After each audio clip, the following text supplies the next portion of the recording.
Muito obrigado. Então, vamos abrir, então, para as perguntas. Vamos começar aqui. Vamos fazer 2 perguntas por vez, e aí vocês vão respondendo 2 por vez. Começar aqui e ali ao fundo tem outra pergunta também, por favor. Se puder chegar... Só o microfone vai chegar, porque está gravando e o microfone pega a pergunta. Né? Começa aqui, por favor. Essa primeiro é aqui e depois ali no fundo. Tá? Pedir para falar o nome. As damas primeiro, diz o professor Nelson Machado.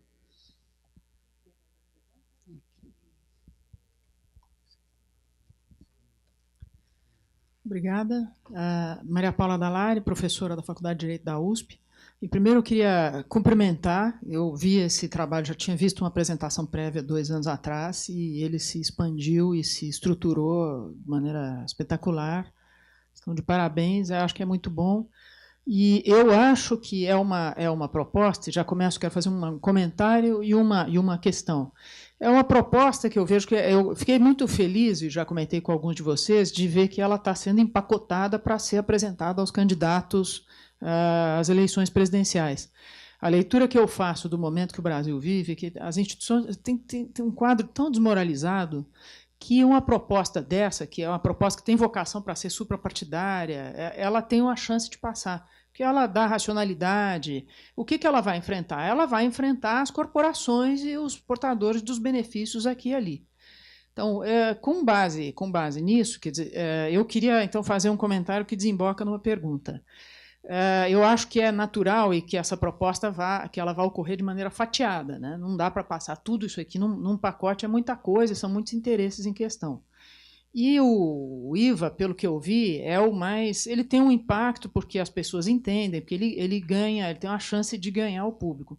Por outro lado, e eu faço a minha pergunta, comentário, para a perspectiva da estratégia legislativa, ele é, por outro lado, um dos mais difíceis de aprovar, porque exatamente porque ele movimenta o sistema federativo, ele necessita, é indispensável fazer emenda à Constituição, o que não aconteceria, se eu bem entendo, nem para o imposto de renda e nem para os impostos sobre a folha de salários. Então, folha precisa? Pois é, mas esse precisa de uma emenda grande. E, além disso, está se mexendo numa outra coisa que parece que nem é central, mas que é difícil de mexer também, que é a questão do sistema judicial. Então, a minha pergunta, acho que principalmente para a parte jurídica, né, o que está sendo pensado, que dose dessa reforma entra na emenda, que dose entra na legislação e qual é a estratégia? Porque provavelmente tem que mexer no Código de Processo Civil. Eu acho a parte mais difícil de pensar é essa da mudança do contencioso, especialmente o judicial. Como é que você passa? Você passa para o sistema, para a Justiça Federal e para o sistema nacional. Mas o que está sendo pensado e que estratégia que seria posta em jogo para enfrentar essa questão? Mais uma pergunta ali ao fundo, e aí em seguida vocês respondem essas 2 primeiras. Vamos de 2 em 2.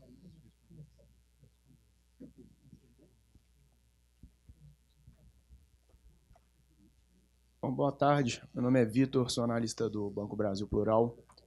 Parabéns aí pela apresentação, muito boa. E eu queria fazer só 2 comentários sobre a proposta de unificação, criação de um único IVA. O problema que eu vejo é na hora de ressarcir as exportações. Como que vai funcionar, se é a União ou se são os estados que vão devolver esse dinheiro, e como que o estado vai devolver esse dinheiro, considerando a crise fiscal pela qual a maioria dos estados passam. O segundo ponto é na desoneração dos investimentos.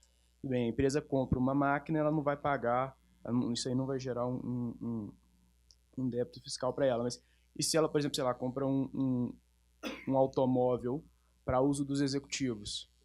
Aí vai pagar imposto ou não? Ou compra algum tipo de bem de consumo, imagine em empresa familiar, deve ser muito comum, compra um bem de consumo, classifica no imobilizado, paga ou não paga imposto. E aí eu queria também fazer a seguinte pergunta.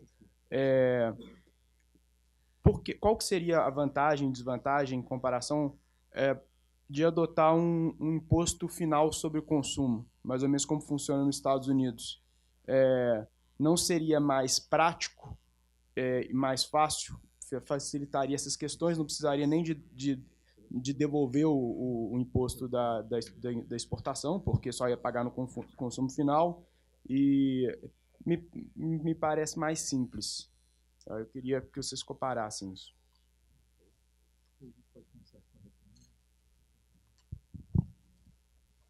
Maria Paula, obrigadíssimo pela pergunta. Acho que tem uma articulação, um encaminhamento para isso. Primeiro, a gente está trabalhando isso de uma forma politicamente articulada. Estamos discutindo aqui com o Sindaf, o Rafael é vice-presidente do Sindicato dos Auditores Fiscais Municipais, o Kleber é presidente da Unafisco, do sindicato da Associação dos Agentes Fiscais Federais, e a gente está discutindo no âmbito da Fresp e Sinafresp, que são os agentes fiscais estaduais. Então, primeiro, nós estamos trazendo essas autoridades e trabalhando com eles, que, na verdade, a gente tem que construir um contencioso nacional. Há um grande desafio nesse sentido, então a gente está implantando uma cadeira na GV Direito, que eu gostaria de convidá-la, se você puder, para participar da forma que você tiver disponibilidade. A ideia é trabalhar essa reforma tributária no âmbito processual. Eu acho que é um grande desafio de integração do contencioso administrativo com o judicial. O Nelson Machado começou em 2008 um projeto chamado Macrovisão do Crédito Tributário, que a gente vem desdobrando na GV, trabalhando processo administrativo fiscal, processo de execução fiscal. E a gente se deu conta, Nelson, quando a gente muda esse sistema material, explode totalmente a visão, a macrovisão do processo. Então, você tem que rever completamente seus conceitos. A gente foi montado em caixinhas federativas fechadas, então é um grande desafio de integração desse contencioso. Agora, a boa notícia é que a gente já fez o primeiro desenho da PEC, da legislação. A PEC é uma delícia, Maria Paula, que ela revoga o ISS, revoga o ICMS, revoga o PIS/COFINS, revoga o IPI, reduz quase 1/3 da Constituição. E a legislação que a gente está escrevendo já, ela é muito simples, porque basicamente, sobre bens e serviços, eu vou tributar bens, serviços e direitos de uma forma bastante genérica. Então, o contribuinte é quem realiza o fatiador, base de cálculo é esse valor, enfim, ela fica muito simplificada. O nosso primeiro desenho tem cerca de 5 páginas. Eu acho que há complexidades, mas a gente pode delegar isso para regulamento e para outras instâncias. Então, acho que é uma grande possibilidade. E, por último, um comentário também, que é uma novidade do projeto, é a questão do enfrentamento federativo.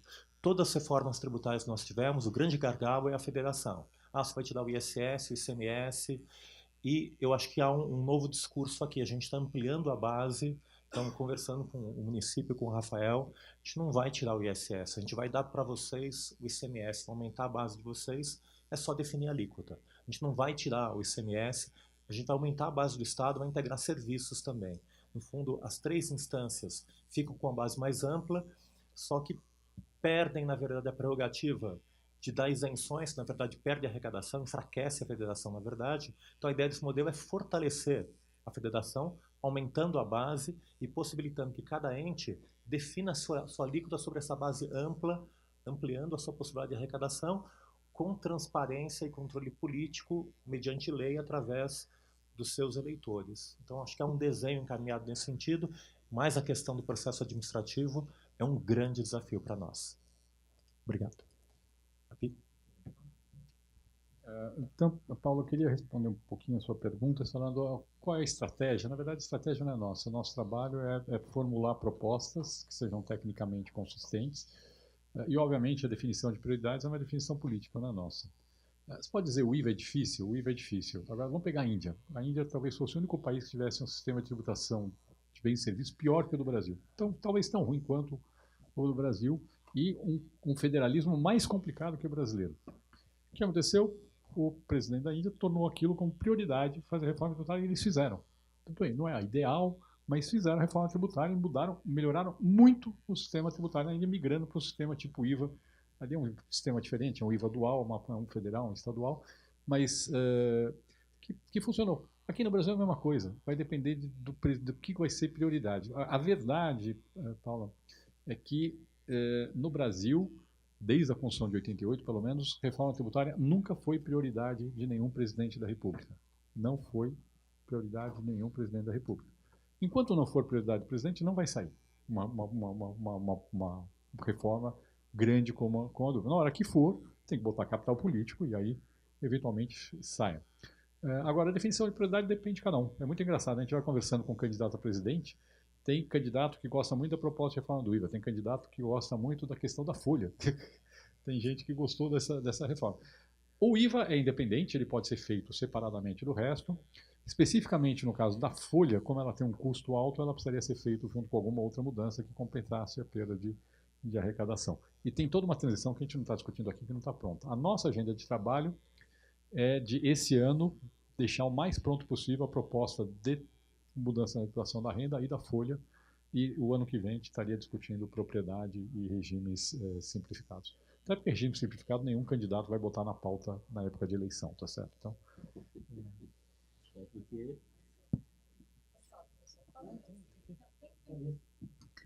só queria fazer um complemento com relação ao contencioso judicial, que a Maria Paula colocou muito bem.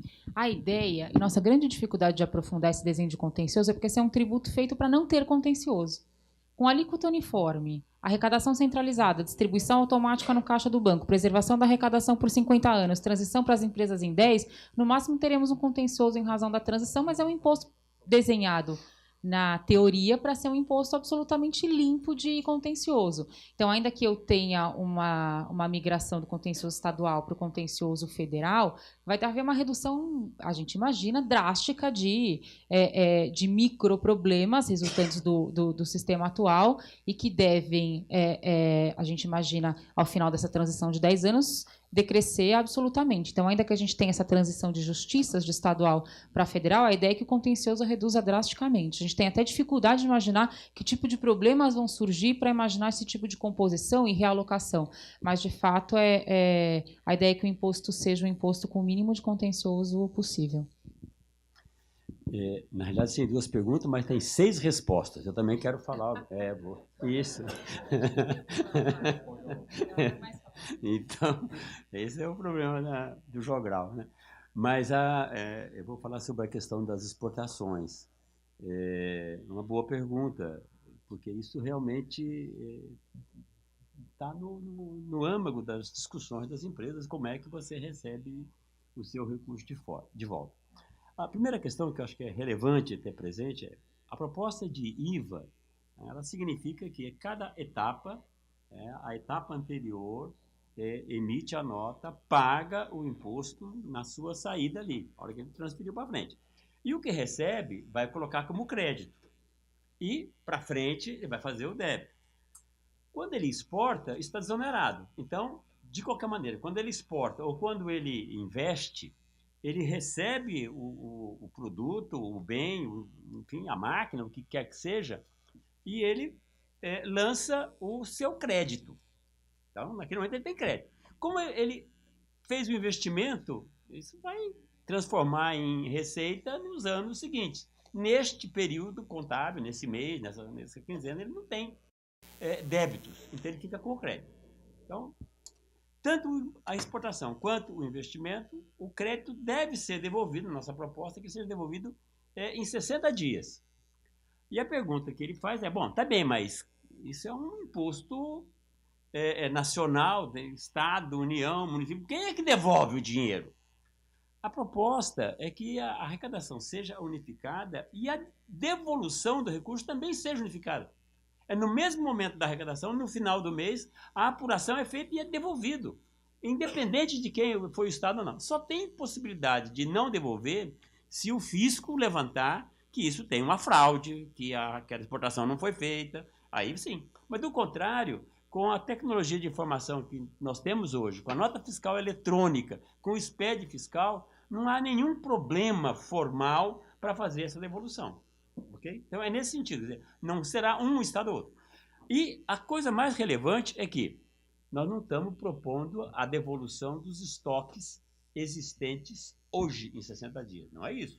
Né? Os estoques existentes hoje, a ideia é que, no período de transição, eles vão sendo absorvidos, ou morre ou não morre, de tal forma que, no final de 10 anos, saldos porventura existentes, aí sim, aí a ideia é que, existente dos impostos velhos, porque nos impostos novos, a devolução se faz automaticamente em 60 dias.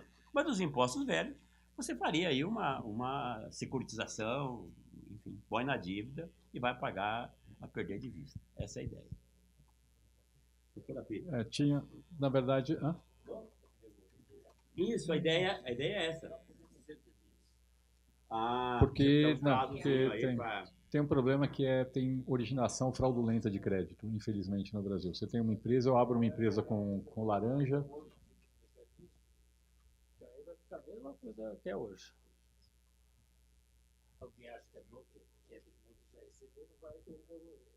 Não, mas aqui tem... Não, a gente dá liquidez.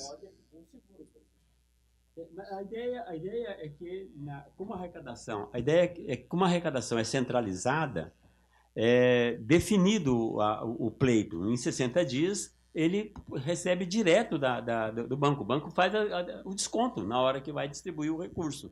A ideia é essa. Não está desenhado todos os sistemas, mas a ideia é essa. Quer complementar?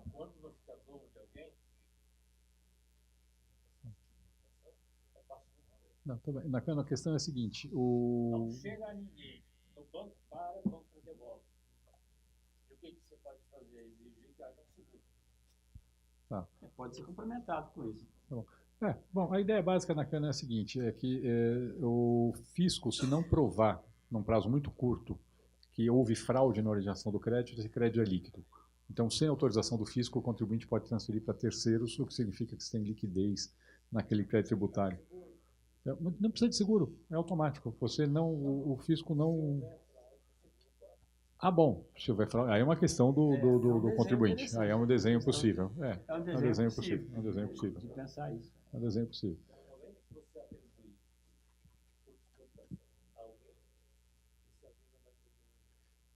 Mas aqui não tem a opção de devolver. Você dá liquidez. Eu posso transferir para terceiros o meu crédito, portanto, sem autorização do fisco, depois de um prazo X.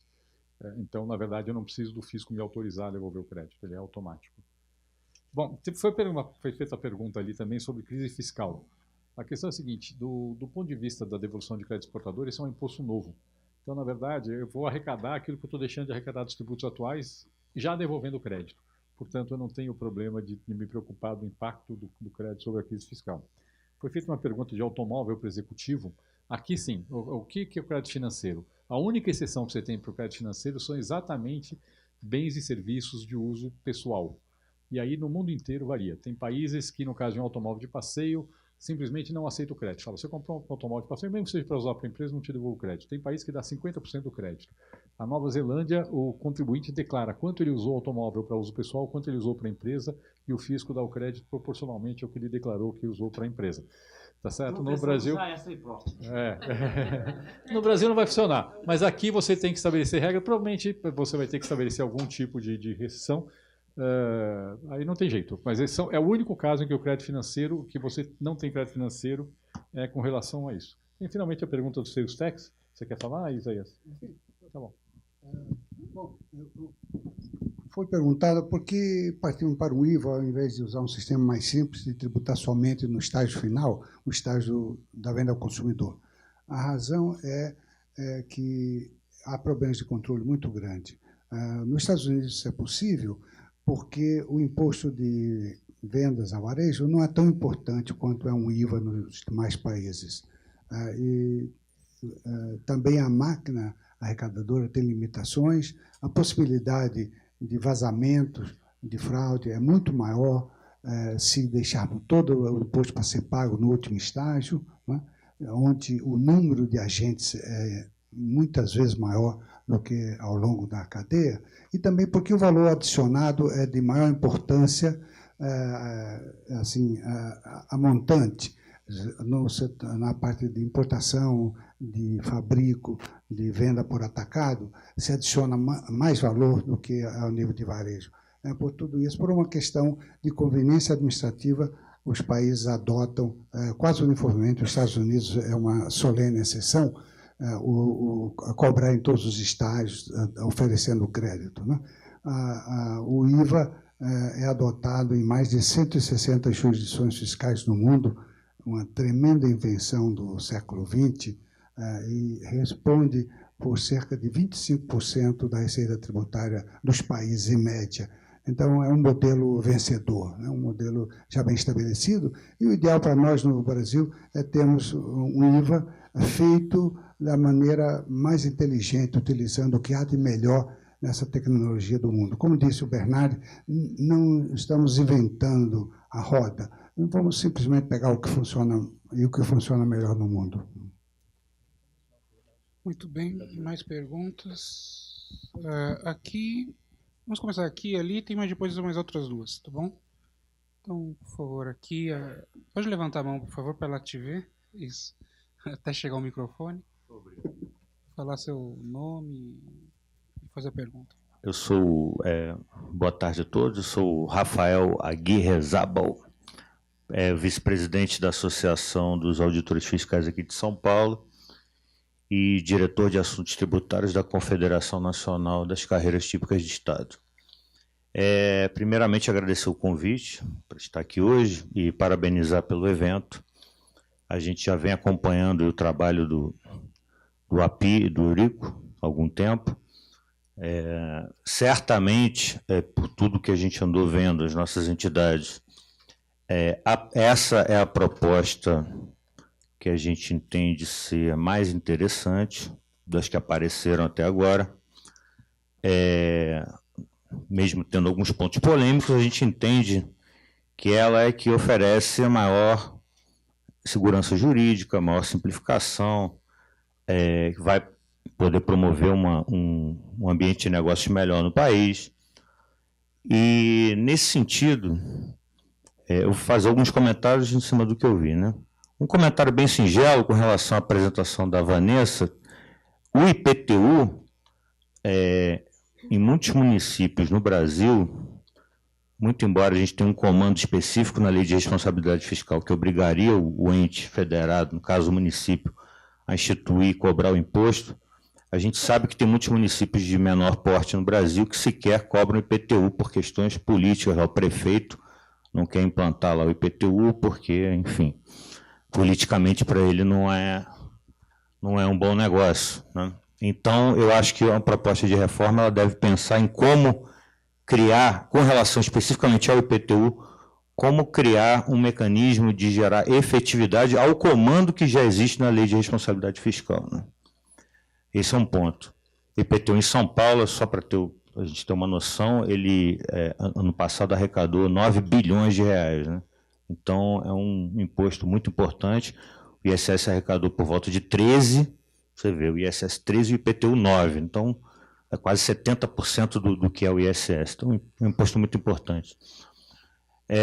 O segundo ponto que eu queria colocar ainda como comentário e como já uma primeira possibilidade de pergunta é como a mesa vê, dentro da reforma, a criação de uma lei orgânica para as administrações tributárias, uma coisa que não existe no âmbito da magistratura, Ministério Público.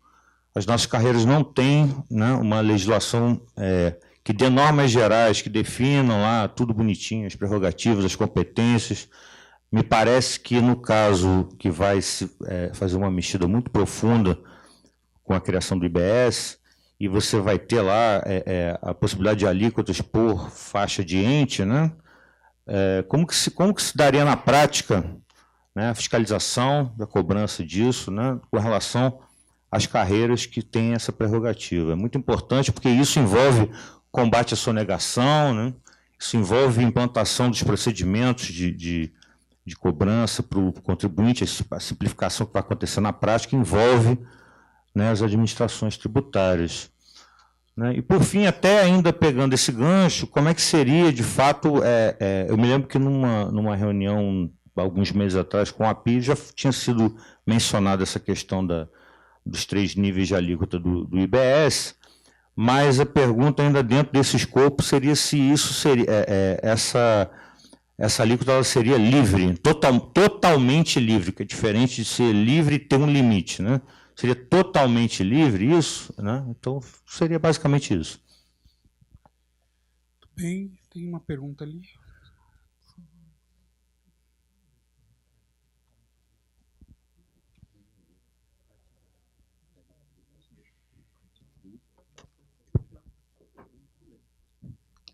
Boa tarde, meu nome é Kleber Cabral, eu sou presidente da Unafisco, Associação Nacional dos Auditores Fiscais da Receita Federal. É um prazer estar aqui, gostaria de parabenizar os expositores, estudiosos das matérias tributárias, e dizer que a gente já vem acompanhando, né, o trabalho de vocês e há uma nítida evolução positiva nas discussões, né, dessa proposta agora mais global, né, inserindo os elementos da tributação sobre a renda, e dizer que a gente está, com certeza, muito alinhado, né, a Unafisco, falando em nome da Unafisco, com as balizas, as diretrizes do projeto e com muitos detalhes também, as críticas à pejotização, a questão do imposto de renda dual, a gente vem discutindo isso internamente e ficamos felizes de ver aí ressonância nesses trabalhos. E queria colocar duas questões que nos afligem, né, em relação ao projeto mais amplo de reforma. A questão do peso da carga tributária, não vamos falar do número da carga tributária, mas da forma como ela vai ser distribuída. Quer dizer, não basta apenas melhorar a qualidade do sistema, trazer racionalidade, atacar a questão da complexidade, são fundamentais, mas a questão de como ela vai ser distribuída, né? Muitos dizem que a carga tributária brasileira é muito alta, mas eu costumo dizer que ela é especialmente alta para os que pagam, né? Porque há grupos de pessoas e empresas que pouco ou nada pagam. Então, nessa questão da tributação sobre o consumo, renda, propriedade, folha, né, se há essa preocupação, em que momento essa questão vai ser inserida no projeto, de distribuir de forma mais justa, porque nós sabemos que a tributação sobre o consumo ela acaba incidindo sobre os mais pobres, se há a possibilidade do Brasil ficar um pouquinho mais parecido com esse desenho, né, que existe na OCDE, que a tributação sobre o consumo não é tão alta como no Brasil. E a segunda questão, o combate à sonegação. Nós temos aí estimativas que dão conta de algo em torno de 27% de sonegação no país como um todo. E a gente vê que, infelizmente, o Estado não dá uma resposta adequada e eficiente para essa questão, né? As administrações tributárias vão lá e autuam, né? Aí esses autos entram no rito do contencioso tributário, que tem uma série de instâncias administrativas, depois judiciais, e nesse meio tempo os governos vão lá e lançam seus programas de regularização. Então a gente tem um sentimento de que está enxugando gelo e não dá uma resposta adequada e acaba deseducando o bom contribuinte, que acaba sofrendo a concorrência desleal da sonegação e acaba no Brasil, muitas vezes, prosperando aquele grupo de empresas que não honram seus compromissos com o fisco, né? Então, saber se há essa preocupação, se pode ser inserida essa preocupação no âmbito desse projeto. Obrigado. Márcio? Bom, em primeiro lugar, parabéns aí à equipe CECIF, né? Vem fazendo um trabalho extraordinário, quase como um seriado Netflix. Toda vez que se apresentam, a gente fica mais interessado em ver a próxima, né? O próximo episódio, a próxima apresentação. Recomendo que vocês façam uma assinatura aí, Netflix, para o pessoal continuar acompanhando o trabalho de vocês. Vai ter tributação no Netflix, inclusive, né? Não sei como é que vai ficar. A gente aqui é igual a todo o resto. Exatamente. Netflix paga o mesmo imposto. Muito bem. Eu tenho uma pergunta muito simples, muito operacional. Naquele gráfico, o IBS, ele vai... Primeiro, tem uma fase pedagógica, né, de aprendizado. Tem uma alíquota pequenininha, tem um aprendizado sobre o tamanho daquela arrecadação em relação à arrecadação atual dos outros 5 impostos, mas depois começa a ter uma movimentação, né? Aí vão surgir os problemas aqui. Primeiro, quer dizer, da minha parte, vocês com certeza já resolveram isso, tá? Haveria essa parte da alteração dessas alíquotas do IBS e dos outros impostos, ano a ano, para manter a carga tributária, manter a arrecadação. Se isso não causaria um problema de previsibilidade do ambiente de negócio, do investimento, uma vez que todo ano eu, empresário, fazendo meu business plan, vou ter que avaliar qual vai ser a minha carga tributária, até porque eu vou estar sobre regimes tributários em cima de PIS/COFINS, IPI, o quanto eu vou ter no ano que vem. Então, é uma primeira pergunta. Isso não vai trazer um ambiente, pelo menos transitório, dos 10 anos, de insegurança, de imprevisibilidade? E segundo, quem vai fixar isso mesmo? É a Receita Federal que vai fazer essa conta e vai dizer, numa data tal, vai ser o ano que vem esse imposto? Ou seja, eu não entendi nada ou é por aí? Devo ter errado alguma coisa aí nessa minha interpretação. Então, eu fiquei com a dúvida dessa fixação das alíquotas ano após ano. Porque o ideal, né, o FORCE-BS seria, já avisa qual é a alíquota por 10 anos, né? E aí todo mundo vai fazer a sua continha no seu modelo de negócio e vai seguir em frente. Essa dúvida que eu fiquei bem trivial. Eu vou passar para as respostas. Só complementar a dúvida do Márcio, que eu já tinha enchido a paciência de vocês quando a gente discutiu internamente. A elasticidade de preço da demanda, ela muda, né? Quando você anda, caminha sobre a curva de demanda. Então, na verdade, aí eu estou fazendo uma pergunta. O Márcio falou, tem que ter já a alíquota toda estabelecida. E eu vou do lado contrário, para você ver como um negócio é complicado. Porque se ela muda e você não sabe exatamente como ela muda, você perde a previsibilidade sobre a arrecadação. Então, na verdade, se você já define antes, você não sabe como que a demanda vai mudar com essas mudanças. Então, você pode estar perdendo a arrecadação, arrecadando de mais ou de menos. Então, é tudo... Então, na verdade, a meu ver, seria melhor uma definição ano a ano, apesar do problema de imprevisibilidade.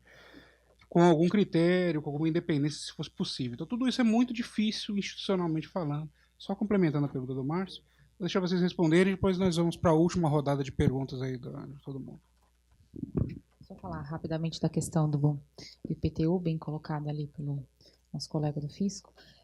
Sem dúvida alguma, se a gente olhar o problema isoladamente, cobrança ou não cobrança de IPTU é evidentemente problema político, né? E eu não sei até que ponto nós deveríamos usar o sistema jurídico para tentar induzir esse tipo de comportamento, porque eu vejo aí alguma limitação inerente ao sistema jurídico, né? A gente, para dar um exemplo, a gente usou a lei de transparência para dizer que na nota fiscal ia constar quanto o consumidor pagava de tributo naquela operação, e de fato a gente soube que essa lei era impossível de ser aplicada porque a gente tem um sistema em que ninguém sabe quanto se paga. Então eu tenho um pouco de dúvida da gente usar o sistema jurídico para impulsionar a instituição em cobrança de IPTU por parte dos municípios. Mas do ponto de vista global, sem dúvida alguma, a gente tem aí uma proliferação injustificada de municípios, isso com certeza também aumenta o nível de transferência e aumenta a sustentabilidade dos municípios com base na arrecadação de outros impostos, não os deles mesmos.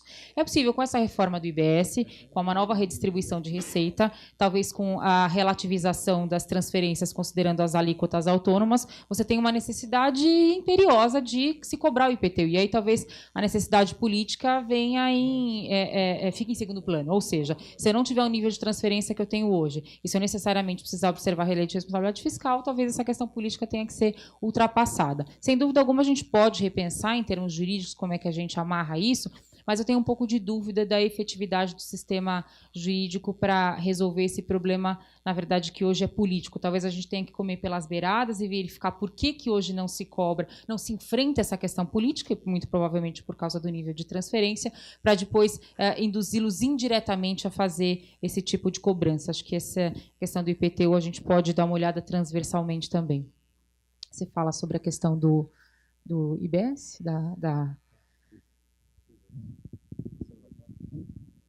Bom, eu vou responder, na verdade, duas perguntas. Primeiro, do Kleber, sobre a distribuição da carga tributária de consumo, renda, propriedade, folha. O ponto é o seguinte, Kleber, a gente acha que tem espaço no Brasil de aumentar a tributação da renda, principalmente na pessoa física e muito provavelmente da propriedade. Agora, a nossa avaliação é que a melhor alocação que pode ser feita hoje é reduzindo a tributação sobre a folha e não reduzindo a tributação do consumo.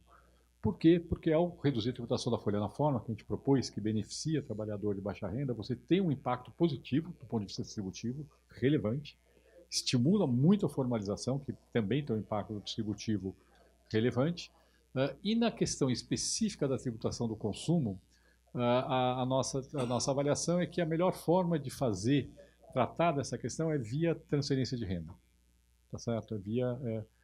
tudo bem, tributa inclusive a cesta básica e transfere renda para as famílias mais pobres. Acabou de ter um estudo feito lá pela SPE, que eles compararam o efeito sobre o índice de Gini de R$ 1 bilhão aplicado em Bolsa Família e R$ 1 bilhão aplicado na desoneração da folha nos termos do PIS/COFINS hoje.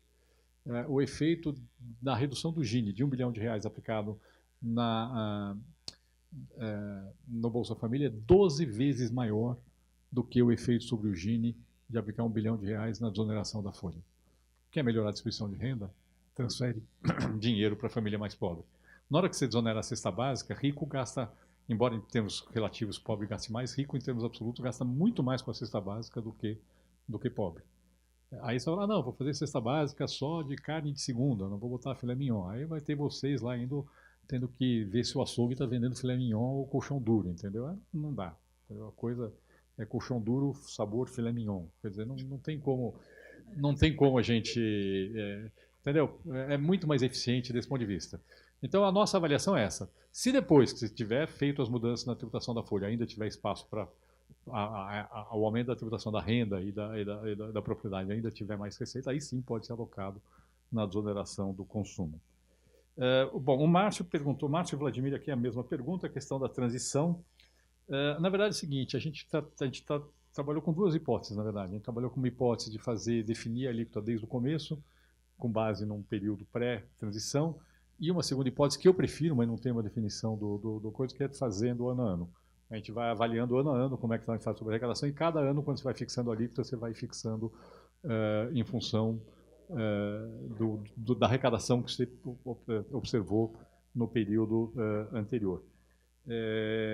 Pode gerar alguma insegurança? Pode, mas vai ser pequena, pessoal. Eu não acho que isso vai dar nenhum efeito sobre a alíquota de 20% maior do que seria. Pode ser 5%, 10% maior ou menor do que você imaginou no começo, em função desse ajuste ao longo da transição. Não acredito que a elasticidade da demanda dos produtos que você está desonerando via redução dos tributos atuais seja muito diferente dos tributos que você está onerando com o novo modelo. No final, sim. Não. No final, os tributos são extintos. Não, isso a gente garante. A única questão é que aqui você tem um trade-off entre dar um pouco mais de segurança para a pessoa, para o investidor, ou mais insegurança do ponto de vista da receita. A gente está optando por um sistema que dá mais segurança para a receita numa situação de crise fiscal que a gente tem no Brasil hoje. Então não tem muito diferença. Na verdade, não importa muito quem fixa, porque o critério é muito simples. Eu comparo o que foi arrecadado no tributo velho e no tributo novo. Entendeu? O único risco que existe é as pessoas falsificarem a informação sobre a arrecadação dos tributos. Esse é o risco que existe e isso vai ter que ser auditado. Então, nesse período de transição, a gente vai ter que ter uma auditoria para saber se os estados, municípios e a União estão declarando o valor correto de tributo que está sendo arrecadado. Esse é o único risco que existe. Fora isso, é uma conta. É simplesmente fazer um cálculo em cima desse... É isso, tá certo? Na verdade, o único risco que existe aqui é falsificação do dado de arrecadação. Não é o risco de errar na conta. Não tem como errar na conta. É uma conta muito simples, vai estar definido na própria regulamentação da lei, vai estar definido qual é a conta que tem que ser feita. Aliás, totalmente auditável, qualquer um pode reproduzir.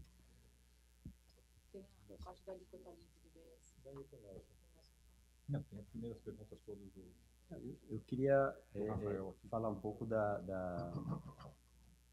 Kleber na questão do combate à sonegação.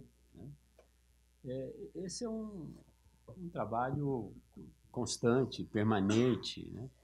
E nós entendemos que hoje a dificuldade que o aparato fiscal, administrativo que nós temos, enfrentam grandes dificuldades em função da diversidade de legislação, da dificuldade da interpretação, das N instâncias que os autos de infração têm que percorrer e as discussões de interpretação que nós temos pela frente. A nossa preocupação e a nossa discussão tem sido no sentido de que, buscando um regime fortemente simplificado, onde não tem que ficar fazendo distinção entre aquilo que é consumido, aquilo que incorpora, aquilo que não incorpora, aquilo que dá crédito, aquilo que não dá crédito, a gente já vai facilitar muito no imposto sobre bens e serviços. No imposto de renda também, se a gente consegue avançar na unificação das alíquotas do investimento financeiro, alíquota flat, redução forte das reduções de base de cálculo, incentivo, também você melhora muito. Mas o que nós entendemos que tem chance efetivamente de melhorar é com a simplificação e a informatização do sistema de fiscalização. Da maneira como nós estamos imaginando, o imposto sobre consumo, ele, na realidade, o contribuinte nem precisa falar quanto é que é. A gente manda a guia para ele no fim do ano, no fim do mês, porque eu tenho o SPED, eu tenho a entrada, eu tenho a saída ali, que está uma só, como diz o Isaías. Tem um prego aqui que coloca as entradas, tem um prego que coloca a saída, no fim do mês você soma e diz quanto é que é. Ou seja, é muito mais fácil para fazer a fiscalização do que nós temos hoje. E é muito mais eficiente, muito mais rápido. Hoje, o fisco leva 6, 7, 8, 10 meses, um ano, para descobrir que o camarada não só negou, declarou, não pagou. E vai não pagar durante 1 ano, 2 anos, 3 anos, até fechar a porta e mudar para o outro lado. E leva as máquinas de noite. Ou seja, é uma terra de ninguém esse negócio aqui. Se você tem um sistema que o fisco acompanha aquilo que foi declarado, notas fiscais eletrônicas, declarado, SPED, e com 60 dias, se ele não recolheu, você vai lá e fecha a possibilidade de ele emitir nota fiscal, você tem uma mudança significativa no modelo de fiscalização. Então, eu entendo que, da maneira como nós temos hoje, se a gente conseguir avançar minimamente nessa linha, e lembrar que a proposta que nós estamos fazendo não é uma proposta ou esta ou é o fim do mundo, mas é um alinhamento que nós temos. Nós temos um desenho de sistema tributário. O IBS está mais bem desenvolvido, o resto está grossas pinceladas. Mas entendemos que é por aí que caminhamos. Caminhando por aí, a administração tributária vai ficar muito mais eficiente, muito mais eficaz. O doutor Eurico vai falar de uma questão forte. Eu acho que eu vou emendar com essa questão da corrupção. Eu acho que primeiro há uma dificuldade de definir o que é corrupção perante esse sistema tão complexo. O API apresentou ali, enfim, a lei me oferece 4 modelos de tributação. Posso ser pessoa física, ser tributada a 50%, está no presumido 25%, simples 10% ou MEI 1%. Eu migro para um desses modelos. Daí vem um fiscal e fala, olha, você fez isso só para pagar menos imposto. Enfim, a lei que me ofereceu essa possibilidade. O sujeito é engraxate. Vem o fisco municipal e fala, você está vendendo graxa, então paga ISS. Daí vem o fisco estadual, não, você está vendendo mercadoria, tem que pagar ICMS. Lavra 2 autos de infração. Então eu acho que o fisco tem um instrumento muito ruim de trabalho. A lei, que é um instrumento da autoridade do fisco, o Código Tributário Nacional fala que o agente fiscal é a autoridade que compete privativamente aplicar a lei tributária. Se não tem lei tributária, é terra de ninguém. Então falta justamente essa sensação de legalidade e compromete a autoridade de vocês. Então eu acho que a grande reforma de uma grande lei orgânica do fisco, primeiro é ter uma lei de verdade. Então acho que a gente está propondo aqui é ter um sistema efetivo para vocês aplicarem. Eu acho que e a segunda lição que a gente tem veio da lei de transparência, a lei de acesso à informação. A primeira coisa que a lei de transparência foi abrir o salário do funcionalismo público. De alguma forma, acho que começou mal, em vez de trazer o funcionalismo público como um parceiro da cidadania, foi atacar a vida privada dele.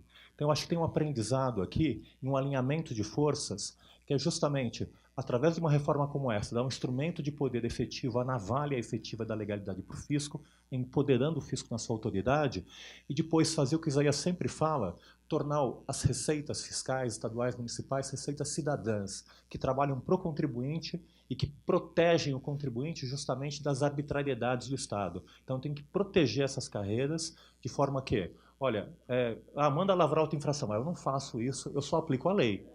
E a sociedade abraça as carreiras e protege as leis, e aqui é uma mudança de paradigma de uma lei orgânica do fisco. O nosso paradigma de lei orgânica é justamente leis que oferecem privilégios. O exemplo é a lei orgânica da magistratura. Então é privilégio, privilégio, privilégio. Acho que tem uma virada de modelo de design normativo que a gente fazer uma lei orgânica que proteja o fisco e que seja a favor da sociedade, para que a sociedade abrace o fisco e proteja o fisco das arbitrariedades e dos interesses arrecadatórios do Estado. Aqui a gente aplica só a lei. Fora da lei a gente não aplica. Então acho que é uma reviravolta, um redesign, um giro institucional para ser feito aí. Só respondendo uma pergunta que ficou sem resposta do Rafael. Sobre a alíquota totalmente única, sim. A nossa proposta é que as alíquotas são livres para os estados e municípios. Não tem... Daqui eu saiba, hoje no Brasil, o que a gente tem que tem teto? O ICSS tem teto, mas ICMS não tem. Por quê? Vai lá, alguém me diga, tá certo? Por que mercadoria eu posso cobrar sem teto e serviço tem que ter teto? Sei lá. Sei lá, imposto sobre herança e doações tem teto, mas não vejo. Tem algum outro? Tá? Que seja federal. Então não vê por que ter teto nem piso para as alíquotas. Tá certo? Acho que é basicamente isso aí. Tem algum risco de guerra fiscal no consumo? Tem. Mas é pequeno, não é nada de muito relevante. Na verdade, acho que não é nada que seja tão relevante assim. Mitiga muito. Não, tudo bem, alguém pode sair de São Paulo para comprar em Osasco, mas como a alíquota é única para tudo, Osasco não pode baixar imposto só para televisão, entendeu? Então, tá certo? Então, o cara quiser baixar para televisão, vai ter que baixar para todas as outras coisas que são vendidas em Osasco, e aí talvez não vale a pena. Tá certo?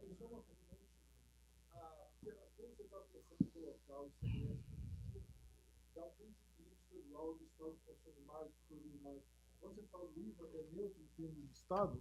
Não, então, é o que o Nelson explicou. Quer falar? Pode falar. Não, o que a gente está propondo é o seguinte, como isso aqui é um sistema de arrecadação centralizado e distribuído, no final da transição de 50 anos, a distribuição vai ser proporcional ao consumo. E aí você vai dizer, tem ganhadores e perdedores. Só que a gente está fazendo um modelo em que essa transição é de 50 anos, o efeito é minúsculo. Vou dar só um exemplo. Quer dizer, supondo o crescimento do PIB de 2% ao ano, um Estado que, em princípio, perderia 10% da receita com a mudança que a gente está propondo, e em 10 anos ele perde menos de 1% da receita com a mudança que a gente está propondo. Só o efeito sobre o crescimento do PIB que isso daqui tem, mais do que compensa qualquer perda de arrecadação. Tá certo? Então, assim, ele não é neutro, a gente não está propondo manter a distribuição atual para sempre, mas a gente está propondo convertir a distribuição atual na distribuição da receita para nova em 50 anos, o que certamente dá tempo para que os estados e municípios se ajustem com muita tranquilidade ao novo modelo, que é a tributação do consumo. Estou distribuindo a receita proporcional ao consumo. A discussão toda fala, pô, estou perdendo, está ganhando. Não, se o ICMS tivesse sido bem feito lá no passado com a tributação pelo destino, a distribuição já seria essa, tá certo? Então eu falo assim, só não estou fazendo uma transição não traumática para a nova distribuição. Dado o tempo avançado, vamos colocar só mais 2 perguntas. E quem quiser depois fazer mais perguntas, eu vou ter que ser um pouco autoritário aqui, definir quais serão essas 2 perguntas. E aí quem quiser fazer perguntas depois pode procurar as pessoas e conversar depois, porque nós já passamos do tempo. Tanto tinha 2 pessoas já inscritas anteriormente, que era ele lá atrás. Oi? Você tem um convite? Tá, então vamos abrir 2 perguntas e um convite, então, vai. Não vou ser tão autoritário assim. Ali, o professor Nakano, aqui o convite do senhor. Oi, meu nome é Daniel Berselli. Prometo que vou ser rápido para não tomar o tempo de vocês. Queria fazer uma pergunta para o AP em relação à questão da tributação dos pequenos negócios. É sabido que hoje a gente tem mais ou menos 11 milhões de optantes do Simples, entre simples e microempreendedores individuais aqui no Brasil, né? É uma representatividade numérica muito grande, mas em termos de arrecadação ainda não se verifica uma arrecadação tão suficiente assim, apesar que ela tem crescido, claro, né? Tem as questões de folha de salário, que eu concordo, mas que em pese a relação de empregos que os pequenos negócios geram em relação à arrecadação, me parece muito mais que o Simples ainda hoje tem uma opção muito mais social do que econômica, né? Então, cada vez menos a função social, mas ainda tem. E se eu partir desse princípio que o Simples é função social, ele é extrafiscal. Se ele é extrafiscal, não deveria constar na proposta de reforma tributária. Claro, é uma teoria que eu entendo, né? Mas penso, e aí a pergunta vai para o AP, que é exatamente o contrário. Por que não aumentar o limite, o teto de faturamento do Simples Nacional, como a gente tinha os 14 milhões que foram pensados da anterior lei complementar 155, claro que você tem que ter uma progressividade, tem que falar em margem para fazer isso. Então, não por que pensar no aumento do teto do Simples Nacional e aí, num momento posterior, você esquecer o lucro presumido, por exemplo, né? E daí sim efetividade econômica também aos pequenos negócios. Essa é a última pergunta agora do professor Nakano aqui. E o convite dele lá também. Né? Aqui, a pergunta do Nakano aqui, por favor. Na operacionalização, a ideia é cobrar na origem e distribuir para o destino, né? Isso seria feito pelo sistema bancário.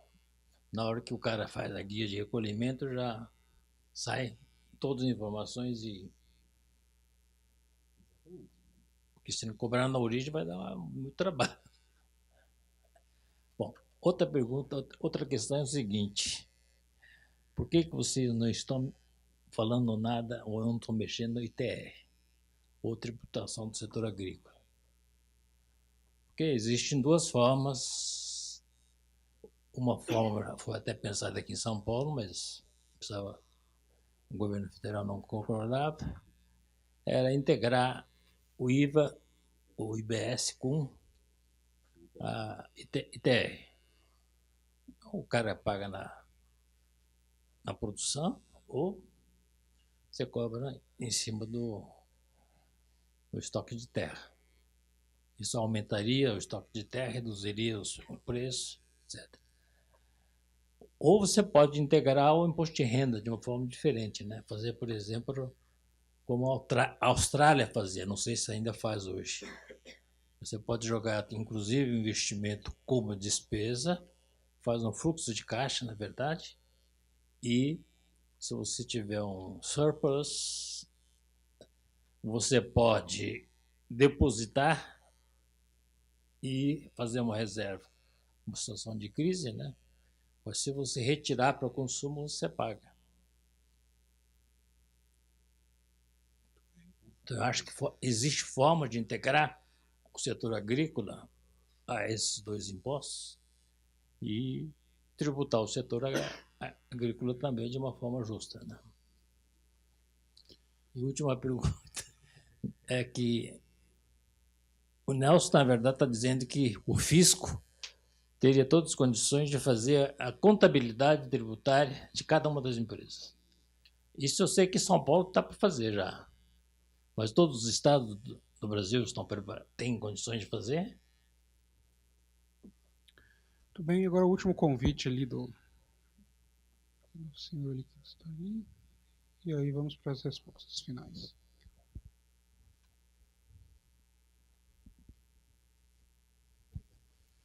Bom, boa tarde a todos.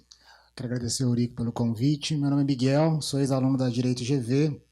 Hoje eu sou presidente da Frente, que é um movimento suprapartidário que visa eleger uma bancada de deputados eleitos comprometidos com uma agenda, está no nosso site, e também que passa pelo nosso sistema de compliance.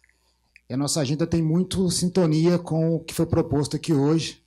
Eu formalizo um convite para que o CECIF participe também das discussões da Frente. Hoje nós estamos com 4,5 milhões de seguidores na internet. Temos um canal de distribuição de informação que pode simplificar a mensagem de vocês no nosso board. Estamos com os melhores publicitários do Brasil hoje, trabalhando para a gente de forma voluntária.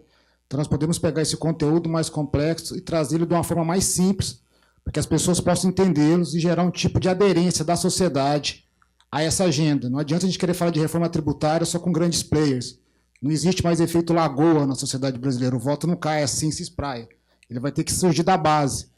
Se lembrarmos que na sociedade americana o sistema tributário é extremamente debatido até pelos mais pobres, eu acho que o grande desafio do CECIF não é só melhorar o sistema tributário brasileiro, é se comunicar com essa base de cidadãos que estão carentes esperando uma resposta, porque são eles que estão pagando mais impostos nesse país.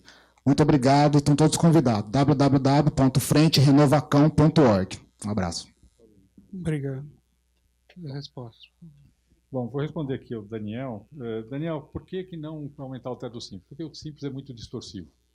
Eu vou dar um exemplo só para explicar. Lembra que eu fiz aqui um exemplo, mostrei dois comércios, um com margem de 50%, um com 25%. O dono do comércio, supondo que esse comércio fatura hoje no limite do Simples estadual, municipal, de 300 mil reais por mês, o dono de um comércio que tem margem de 50% e é tributado pelo Simples tem uma renda, tem um lucro no negócio, que é a renda pessoal dele isenta na pessoa física hoje, de 82 mil reais por mês. 82 mil reais de renda pessoal. O dono do comércio, que tem a margem de 25%, se for tributado pelo Simples, vai ter uma renda de R$ 8.000 por mês. Você acha que um sistema que tributa uma pessoa que ganha R$ 80.000 igual a quem ganha R$ 8.000 é um bom sistema? É essa pergunta que eu te respondo. Eu te jogo a pergunta. É um mau sistema. Essa é a realidade. Tributar faturamento gera muita distorção. Então, não adianta a gente tentar pegar um sistema ruim e tentar ampliar ele. A gente tem que melhorar o sistema, a gente tem que simplificar o sistema normal e, na verdade, convergir para o que o resto do mundo faz. Não tem nada parecido com o Simples no resto do mundo. Não existe nada, nenhum país do mundo tem um sistema parecido com o Simples, com o tamanho que tem o Simples. Tem países que têm sistemas parecidos, mas que vale para faturamento até 10 mil, 20 mil dólares por ano. É outra coisa, tá certo? O Simples é $1 milhão por ano, mais de $1 milhão por ano. Então é isso, esse é o motivo. O Simples é um sistema ruim e gera muita iniquidade. A gente não pode ter um sistema que gera iniquidade e tentar ampliar ele. Eu respondo os outros? Ah? Oi? Bacana? Se fala um pouco, eu falo um pouco. Tá bom, tudo bem. Eu vou falar só da origem e destino. Nem combinamos o que vamos falar, bom, né? Porque é uma pedrada nova, né? Na origem e destino, Nakano, só para te responder, na verdade, qual a ideia? A ideia é, como assim, é um sistema único de arrecadação. Então, qualquer transação interestadual vale a alíquota do Estado, município de destino. Como é que é a distribuição da receita? Eu pego a receita recolhida pelos contribuintes do Estado, recolhida. Subtraio o imposto incidente nas vendas daquele estado para outros estados e soma o imposto incidente nas vendas de outros estados para aquele estado. E esse modelo me faz com que automaticamente eu tenha a distribuição da receita entre os estados do país. Então, é um sistema relativamente simples. Pode ser feita na rede bancária, mas a arrecadação é centralizada e vai ser gerida pelas 3 esferas de governo. Pode ser feita centralizada ou pode ser feito com algum lag ao longo do tempo também. Não tem os 2 mecanismos funcionariam. Mas é um sistema, na prática, o recolhimento é todo feito na... O problema de alíquota zero é que gera muita fraude. A própria Europa está fugindo disso agora. Então, a gente acha melhor fazer esse modelo. Com relação à capacidade dos outros estados de terem um sistema de informação, como tem em São Paulo, hoje isso é plenamente disponível, viu, Nakano? A partir de 2008, 2009, com a nota fiscal eletrônica, todos os estados se capacitaram, foram feitos financiamentos do BID, teve participação da União, de tal maneira que os estados hoje têm plena condição de acompanhar a emissão de notas fiscais eletrônicas e tem todo o seu sistema bem definido.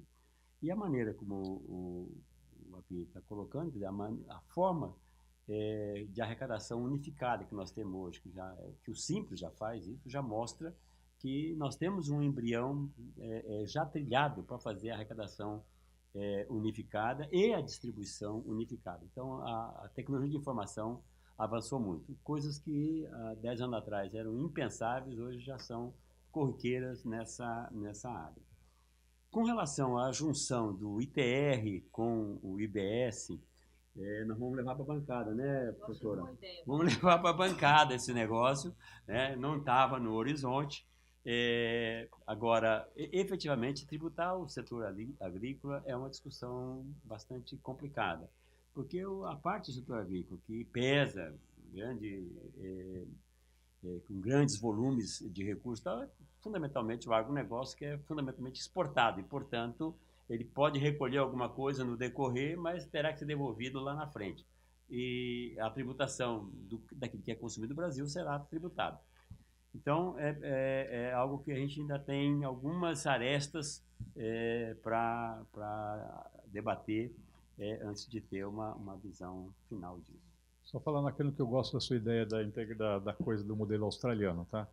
A gente até chegou a discutir aqui no Brasil e falou, aqui no Brasil não vai funcionar nunca, porque ele só funciona se o agricultor tiver imposto de renda a pagar. O agricultor no Brasil não paga nada de imposto de renda, não paga nada de ICMS, não paga nada de imposto de renda e não paga ITR. Quer dizer, alguém mencionou aqui que São Paulo arrecada 9 bilhões de reais de IPTU por ano. A arrecadação total de ITR do Brasil é de 1 bilhão e 300 milhões de reais no ano passado. Quer dizer, tá certo? Você falando assim, o IPTU dos jardins é maior do que todo o ITR do país, tá certo? Então, obviamente, a gente tem um problema aqui a ser resolvido. Eu gosto muito do modelo, mas precisaria... Aí ele está no âmbito do imposto de renda. Nesse caso específico, nem é tanto de integração, é no imposto de renda. Agora, acho que agricultor, no mínimo, imposto de renda tinha que pagar. Esse é o meu ponto de vista pessoal, não é o ponto de vista do CECIF, tá? Já está na bancada também. Tem mais uma coisa aqui, Miguel. O convite está aceito, tá? Depois a gente conversa e vemos como é que a gente faz a nossa integração, tá? Obrigado. Bom, eu queria fazer uns comentários finais aqui, com um tom de elogio bastante efusivo ao trabalho de vocês, porque vou lembrar aqui de um discurso que o John Kennedy fez antes de ser eleito, alguns dias antes de ser eleito. Ele disse: todo setor tem um lobista, o consumidor não tem nenhum. E aí ele falou: eu quero ser o lobista do consumidor, e foi eleito. Né? Mas é justamente isso. O exemplo não é bom, né? Depois foi morto.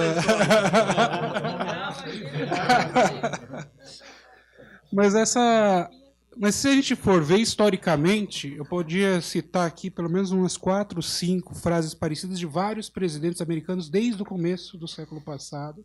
Então é um valor que eles têm que acho que foi muito importante para eles se desenvolverem economicamente, em outras situações. E no Brasil a gente vê cada setor tem o seu lobista querendo pegar uma parte do bolo e fica aquela briga infinita por desoneração aqui, por favorecimento ali, e aí você começa a ter desigualdade de todas as naturezas tributárias. E a proposta de vocês de acabar e colocar na lei todo mundo o mesmo imposto, você acaba com isso e o consumidor passa a ser informado, então você tira o poder dos interesses especiais, de lobby especial, e transfere esse poder para o consumidor. Então é uma proposta, antes de mais nada, democrática, que amplia o poder democrático do país, se assim ocorrer. Então, por isso que eu quero elogiar muito a proposta de vocês. Muito obrigado a todos por estarem presentes. Semana que vem temos o evento sobre... O Márcio foi embora, é o evento dele, de reforma da Previdência, e deixou a bolsa. Opa, isso é perigoso. Teremos um evento sobre reforma da Previdência semana que vem, que é um assunto, obviamente, também de primeira ordem de importância para o país. Muito obrigado a todos pela atenção.